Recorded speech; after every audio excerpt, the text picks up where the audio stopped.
देख रहे हैं एमपी न्यूज। आपके साथ मैं हूं नम्रता बुंदेला और एमपी न्यूज के खास कार्यक्रम चुनावी अपडेट में आपका स्वागत है। और इस वक्त हमारे साथ जुड़ चुके हैं हमारे संवाददाता शार्दुल राठौर। शार्दुल, बताइए कि मध्य प्रदेश चुनाव का मतदान जो है आज पूरे चरम पर है और किस तरह से मतदाता जो है लगातार मतदान केंद्रों पर पहुंचकर मतदान कर रहे हैं और पूरे मध्य प्रदेश में इस वक्त क्या स्थिति बनी हुई है, क्योंकि आज 2907 प्रत्याशियों का भविष्य जो है ईवीएम में कैद होने वाला है। 230 विधानसभा सीटों पर जो है प्रत्याशी लगातार ये राह देख रहे हैं कि किस तरह से जनता उनके समर्थन में वोट करेगी। तो क्या स्थिति बनी हुई है अभी इस वक्त पूरे मध्य प्रदेश में? जी बिल्कुल नम्रता, मैं बताना चाहूँगा कि पूरे मध्य प्रदेश में 230 विधानसभा सीटें हैं, जिस पर एक रोमांचक मुकाबला होने जा रहा है।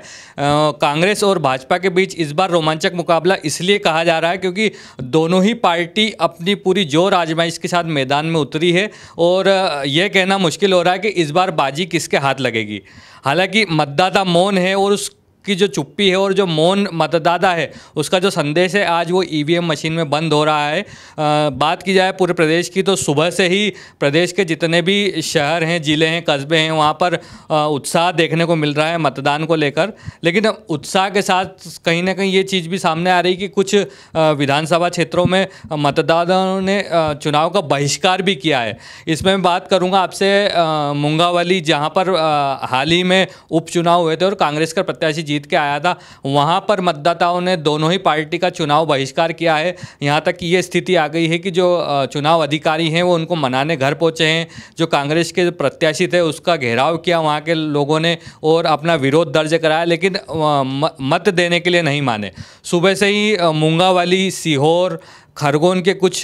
ग्रामीण क्षेत्र हैं, वहाँ के जो पोलिंग बूथ हैं वहाँ पर सन्नाटा पसरा हुआ था और यह एक चिंता का विषय है जिसमें मतदाता की नाराज़गी दोनों ही दलों से है, चाहे वो भाजपा हो या कांग्रेस हो। दोनों ही दलों पे अपनी नाराज़गी जाहिर की है और ख़ासतौर पर इस तरह के मुद्दे हैं जो विकास कार्य के दावे भाजपा द्वारा किए गए थे और कांग्रेस द्वारा जो प्रलोभन दिया जाता है उनको नकारते हुए मतदाता इस बार किस मूड में है और किस तरह से अपने संदेश को ईवीएम में बंद करना चाहता है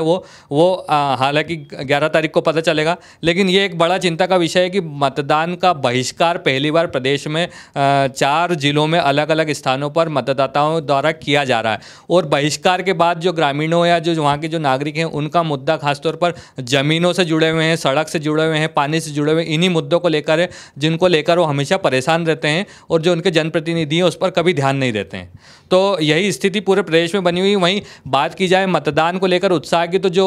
पार्टी के कार्यकर्ता थे या पार्टी से जुड़े हुए लोग थे दोनों ही पार्टी के, उन्होंने सुबह मतदान किया, लेकिन दोपहर 10 बजे 11 बजे बाद गृहिणी और जो पारिवारिक लोग हैं अपने काम से निवृत्त होकर मतदान करने पहुंचे और दोपहर बाद थोड़ा सा भीड़ का माहौल मतदान केंद्रों पर जरूर देखने को मिला। जी शार्दुल, जैसा कि आपने बताया कि कई जगहों पर चुनाव का बहिष्कार हो चुका है, लेकिन और इससे जो है प्रत्याशियों के भविष्य पर कहीं ना कहीं संकट मंडराता नजर आ रहा है। लेकिन वहीं युवा प्रत्याशी जो हैं जो पहली बार वोट करने जा रहे हैं उनमें मतदान को लेकर कितना उत्साह नजर आ रहा है? जी बिल्कुल, आपने जैसा कहा कि जो चिंता का विषय है मतदान का बहिष्कार, लेकिन आम जनता को सरकार ने या निर्वाचन आयोग ने एक विकल्प के तौर पर नोटा का बटन दिया है जिसमें वो अपनी ये इच्छा जो है वो जाहिर कर सकते हैं कि हमें दोनों ही प्रत्याशी पसंद नहीं है, किसी और को मौका दिया जाए। लेकिन ये बड़ी विडंबना है कि मध्य प्रदेश में निर्वाचन आयोग ने इस बार नोटा का प्रचार बिल्कुल न के बराबर किया है, जिससे मतदाताओं में ज़्यादातर इस नोटा को लेकर कोई जागरूकता ही नहीं है कि नोटा का उपयोग आखिर क्यों होता है और नोटा बटन को क्यों ईवीएम में शामिल किया गया और क्यों मतदाता मतदान करते हुए नोटा का उपयोग करके अपनी इच्छा सार्वजनिक रूप से निर्वाचन आयोग या सरकारों तक पहुंचा सकता है। बात की जाए नए मतदाताओं की, तो प्रदेश में इस बार नए मतदाताओं की संख्या बढ़ी और ख़ासतौर पर युवा वोटर्स बड़ी तादाद में जुड़े हैं जिनके नाम इस बार वोटर लिस्ट में, वो कहीं ना कहीं इस बार जो चुनाव परिणाम आएंगे उसको लेकर निर्णायक की भूमिका में सामने आ सकते हैं, क्योंकि युवा वोटरों की संख्या लाखों में है इस बार पूरे मध्य प्रदेश में। और जो सरकार द्वारा जो योजनाएं चलाई गई थी जिसमें युवाओं को भी फोकस किया गया था, उनकी शिक्षा से लेकर छात्रवृत्ति या दूसरी जो पढ़ाई को लेकर जो फोकस किया था प्रदेश सरकार ने, उसका हो सकता है परिणाम उनको देखने को मिले और युवा वोटर उत्साह के साथ अपना वोट डालने के लिए घरों से निकला है, क्योंकि एक पहली बार वोट डालने का एक उत्साह अलग रहता है। सरकार ने वोट डालने के लिए तो जागरूकता फैलाई थी, लेकिन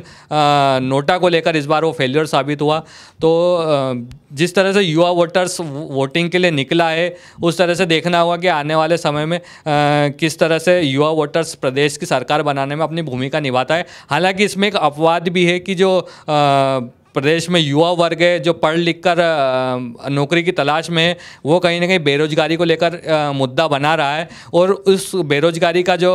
फ़ायदा है वो कहीं ना कहीं कांग्रेस उठा सकती है। तो आने वाले दिनों में हमें ये साफ हो जाएगा कि युवा वोटर्स ने आखिर किसका साथ दिया, क्योंकि जो मध्य प्रदेश के चुनाव परिणाम आएंगे उसमें कहीं ना कहीं युवा वोटर्स की जो भूमिका है वो स्पष्ट हो जाएगी। जी बिल्कुल, स्पष्ट हो जाएगी भूमिका, और किसका कौन फायदा उठाता है ये देखने वाली बात होगी, और खासकर युवा वोटर्स जो हैं वो किसका साथ देते हैं ये वाकई में एक देखने वाली बात होगी। फिलहाल लगातार जानकारियों के लिए हम आपके साथ बने रहेंगे, हर चुनावी अपडेट पहुंचाते रहेंगे आप तक। देखते रहिए एमपी न्यूज़, बने रहिए हमारे साथ। नमस्कार।